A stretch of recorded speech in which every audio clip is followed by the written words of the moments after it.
What's up guys, you're watching the Situ, and if you're new to my channel, don't forget to subscribe and like. Today our topic is PlayStation 5 error, and the error is E2-817B122B. Unable to connect to the server. It's a simply network error. Your server is not working or not connecting. I'm just going to share my screen on the left side, and here we are at the screen. Go to the settings and user and accounts, check your PSN account is logged in or not. Then go to the login settings, your console is logged in or not. Sometimes your console is not logged in or your PSN account is not logged in, and then go to the network. You sometimes use PlayStation servers. Sometimes the server is down. If the server is working up and good, then you have a local internet problem. If the server is down, you get the red option here and you just do nothing. Sony will fix this up automatically.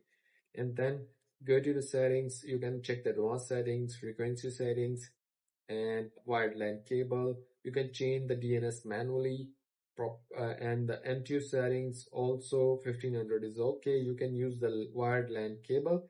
The cable is better than the Wi-Fi. You will get better speed on it, and it's connected from the router to PlayStation 5, and that's how simply you fix this up. And if you want to ask me a question, then leave a comment in the comment box. Catch you later.